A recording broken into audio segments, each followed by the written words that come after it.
नमस्कार दोस्तों मैंने अभी अभी नेटफ्लिक्स पर दी शैडोज ट्रेव नाम की एक नई इंडोनेशियन मूवी को हिंदी में देखकर कंप्लीट किया है। 2 घंटे 18 मिनट मूवी की टोटल लेंथ है एंड मैं कह सकता हूं कि भाई बहुत मजा आया है इस मूवी को देखकर। 2 घंटे 18 मिनट तक सबसे बड़ी बात यह है कि इतनी लंबी लेंथ के बावजूद ये मूवी मुझे कहीं पर भी 1 मिनट के लिए भी डिस्ट्रैक्ट नहीं कर पाई।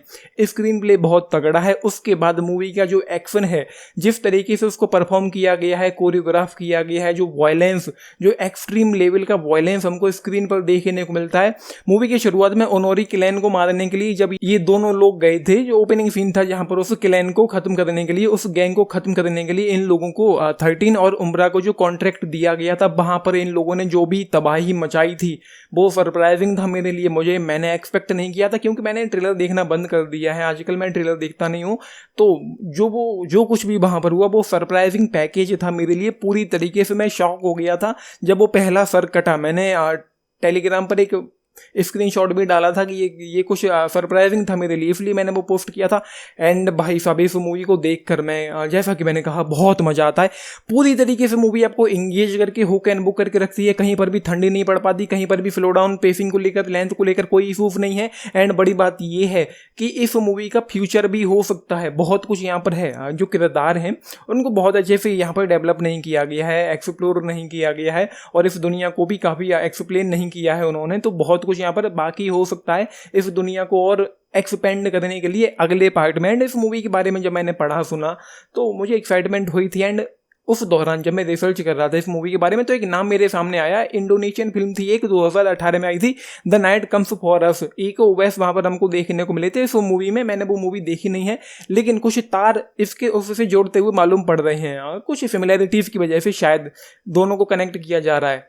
तो वो कुछ ऐसी चीज़ें सुनने को, जानने को मुझे मिली है एंड मुझे एक्साइटमेंट होने लगी है उस मूवी को भी देखने के लिए। एंड हाँ, एक चीज़ और है, मैंने बहुत ज़्यादा इंडोनेशियन मूवीज नहीं देखी, एक आज तो यही देखी है। ईगो वेस्ट की एक मूवी आई थी, नाम था दी रेड। वहाँ पर भी कुछ एक्सट्रीम लेवल का वायलेंस, कुछ एक्शन देखने को मिला था। एंड एक जो नाम मैंने अभी आप लोगों को बताया है, द नाइट कम्स फॉर अस, वो भी एक इंडोनेशियन मूवी ही थी। एंड इस मूवी के प्लॉट पर मैं आता हूँ। चीज़ें यहाँ पर यूँ होती हैं, जो नेटफ्लिक्स के पेज पर लिखा हुआ है वही पढ़कर सुनाता हूँ, बाकी मूवी आप लोग खुद ही देख लेना। जान लेने की कला में माहिर एक जवान कातिल अपने गुरु की मर्जी के खिलाफ एक लड़के को बेरहम क्राइम सिंडिकेट से बचाती है और वह अपने रास्ते में आने वाले किसी भी शख्स को नहीं बख्शेगी।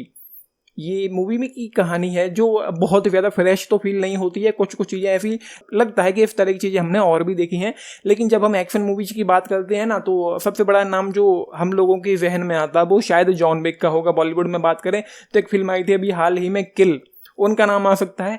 लेकिन इस मूवी में उसे भी एक लेवल ऊपर की चीज़ें हमको देखने को मिलती हैं। हर एक एक्शन सीक्वेंस, हर एक फाइट सीक्वेंस बेहतरीन था। जो स्वॉर्ड किलिंग हो या फिर गन शॉट्स हो या जो कुछ भी यहाँ पर हो रहा है, कुछ कुछ स्लो मोशन शॉट्स भी देखने को मिलते रहते हैं, वो चीज़ें ग्रेट थी। एंड ये जो असैसिन है 13 और उम्रा, ये जो दोनों लड़कियां थी, इनको शैडोज कहा जाता है, जो कॉन्ट्रैक्ट किलर्स हैं। कॉन्ट्रैक्ट के लिए लोगों को मार दिया। एंड मूवी के ओपनिंग सीन में ही एक कॉन्ट्रैक्ट के लिए ही उन्होंने उस ओनोरी किलैन को, उस ओनोरी गैंग को पूरी तरीके से खत्म कर दिया था, जो कि सुनने को वहां पर मिल भी जाता है। उसके बाद मूवी कुछ देर के लिए ठंडी सी फील होती है, जहां पर दूसरे किरदारों को थोड़ा सा डेवलप किया जाता है। डेवलप से मेरा मतलब ये है कि एक लड़का है, उसकी माँ है, उसकी माँ को उसके ही अपार्टमेंट में मार दिया जाता है, फिर उस लड़के को उठा ले जाते हैं। उसके बाद जो 13 नाम की लड़की है, उसका अपना कुछ हो जाता है, जो भी होता है उन लोगों के पीछे, उस गैंग के पीछे पड़ जाती है।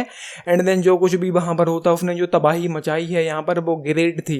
तो अगेन इस मूवी ने मुझे पूरी तरीके से इम्प्रेस किया है, मुझे बहुत मज़ा आया है। एंड एक वार्निंग मैं देना चाहता हूँ आप लोगों को, इस मूवी में कुछ 1-2 टपाटप वाले सीन भी हैं, एक ही है। उसके अलावा यहाँ पर जो कुछ भी है वो सिर्फ और सिर्फ वायलेंस है। एंड वो एक्सट्रीम लेवल का है। जिस तरीके से लोग मर रहे हैं, गर्दनें कट रही हैं, हाथ पाँव चीरे फाड़े जा रहे हैं, गोलियाँ चल रही हैं, उन लोगों का, उन चीज़ों का आप लोग थोड़ा ख्याल रखें। मैं भी कुछ समय के लिए कुछ कुछ सीक्वेंसेस में, मूवमेंट्स में विचलित होने लग गया था कि ये क्या ही हो रहा है।